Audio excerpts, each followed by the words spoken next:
I think Tom Brady's an amazing athlete. A guy who put 23 years into football and then be married to a woman in a position where he was, and for a woman just to walk away from a guy where he's at his top. I tell women this all the time. If you get that unicorn, you must keep him. Because if you leave him, eventually the women show up to him, and the guys you're going to get, you're 40, 42, 45, 47. They're not going to be the same guys as equal to the man you have. So you do everything to keep that family together, and it takes sacrifices. But some women, they don't care. They think they're special. They have so many options. But in reality, once you see that man start a new family with a 30-year-old, I look at Kim Kardashian, and she's seeing Kanye married, successful, and she's not seeing him miserable like she is in certain situations. Sometimes it's better to just fight for your marriage or fight for your relationship and for your children. We are men. You don't want me, somebody else will. And especially if I'm a high-value man. The themes of personal regret, the consequences of life choices, and the complex dynamics of modern relationships. At its core, it suggests a woman who, after divorcing her husband, realizes that the grass may not have been greener on the other side. Even though I don't want to be with him anymore, there is a part of me that wants him to still want to be with me. And when I kind of think about like what gets me upset, or why am I so sad about certain things, of him wanting to also go through with the divorce, if I don't want to be with him. My problem is not that I don't value myself, or I don't have self-love. I think if I didn't, I would continue to be in this relationship. And I feel like this found awareness of myself and the self-love has brought me to this point of wanting to get the divorce and move on and find someone, or many someones, that fulfill me, more. Sound like that man about to be free, and you can go out to the streets and find those many someones you want to find. I'm probably going to catch some heat for it, but I decided to go ahead and be open about it. So there's a couple that I helped a couple of months back in regards to the relationship, right? And I knew that it wasn't going to work. I knew it wasn't going to work, but I couldn't tell them that it wasn't going to work. I just had to do whatever I could, give them as many exercises to practice, to utilize in the relationship, to implement, to see if it could work. But I knew deep down in my heart that it probably wasn't going to work, right? And I'm only saying this because I know a lot of times women feel like they can do no wrong. And the crazy thing about it is the man is in an outstanding relationship now. And he was not of his right. Right? But how the hell did he moved on and he feels better and he's living better? I mean, you was the problem. Now you want him. The instant regret implies that the decision to end the marriage was made in haste or without fully considering the long-term implications. When it mentions a taste of equality, it seems to hint at the realities of what it means to be fully independent, both financially and emotionally. Replace me. Seriously, told a girl this one time, I'll never forget it. We were going to break up, and I said, listen, I'm not even mad. I said, you're going to have a harder time replacing me than I have replacing you. She came back to me a week later. She said, it really upset me, but I do know it's true. And that's why I would tell my sons, listen, bro, life isn't fair. Fuck empathy. Don't put your feelings involved. It's not going to be a fair fight. You need to get a massive advantage, and you'll win. Many divorce stories explore the idea that while people might seek freedom or autonomy, they can also find themselves unprepared for the practicalities of life post-divorce. Hey, peace. What's up? All right, I divorced my husband. Why did I divorce my husband? I divorced my husband because I was making a certain amount of money. I divorced my husband because I thought I didn't need him anymore. I divorced my husband because I had this senior position at work and thought I held the same position at home. I divorced my husband because I thought I was better than him because I had my degree now. I divorced my husband because I thought a successful marriage meant I was here and he was down here. That is not success. That's fucking sickness. I found myself divorced and out there looking for love in all the wrong places, fucking this one and that one and that one and that one and this one and that one, and my body count going up and my value going down. I'm just gonna call it like a TI is. All the while, my husband done found somebody else building a relationship and building a life with them. I should have stayed married to my husband. For many women, this might mean having to juggle work, managing a household alone, or navigating a dating world that can feel unfamiliar or even unforgiving as they age. The phrase "a taste of equality" could also refer to how relationships have historically been shaped by traditional gender roles.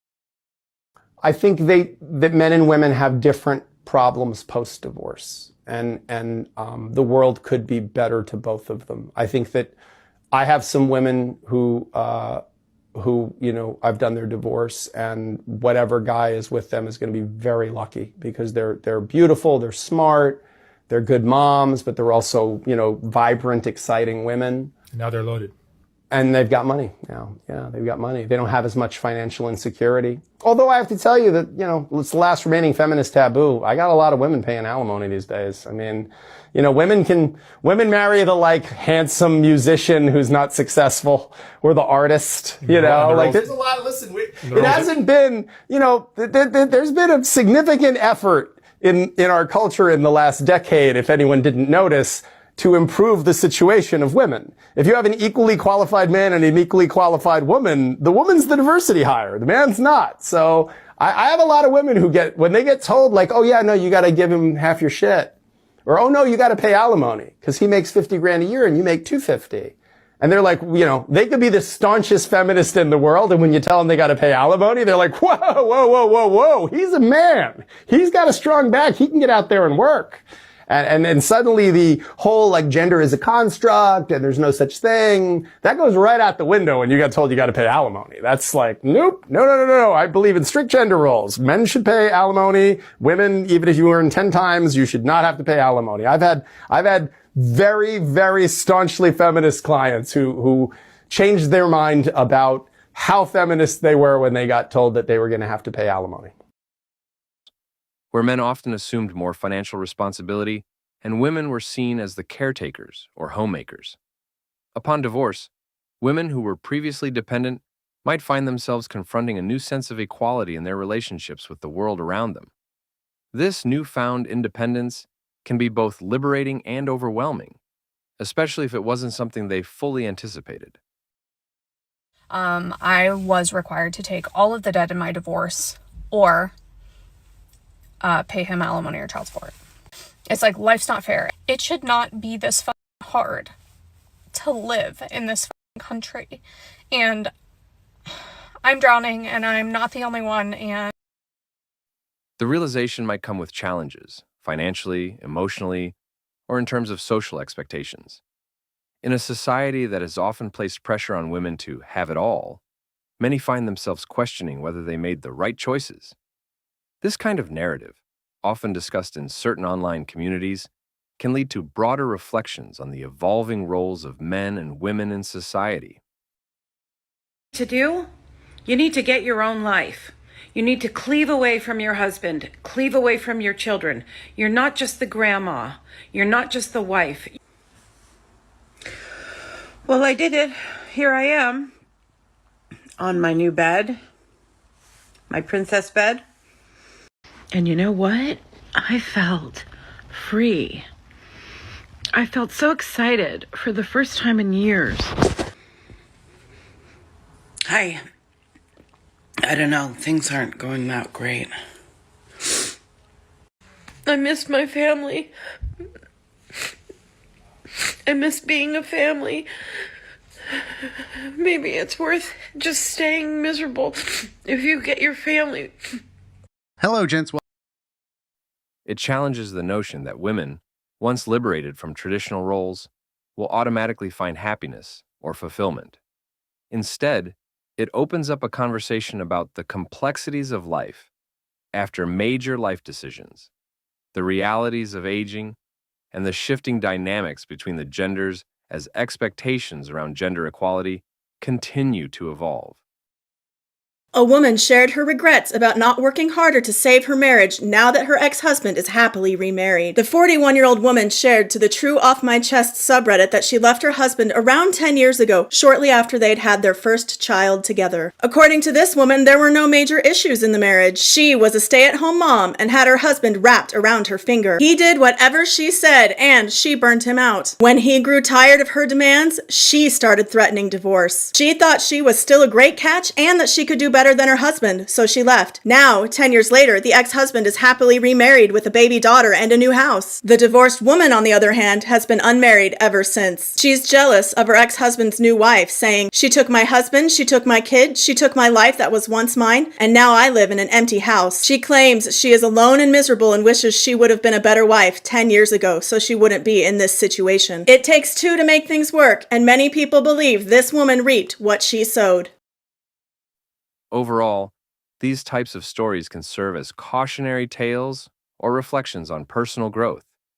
They suggest that while divorce might seem like an escape, it can come with unexpected consequences that force individuals to reevaluate what they want, who they are, and what they truly value in life and relationships. And that wraps up today's episode of Manosphere Daily. If you enjoyed the content, give it a like. Be sure to subscribe and hit the notification bell so you're notified as soon as a new video is out. Share your thoughts in the comments below. See you all tomorrow.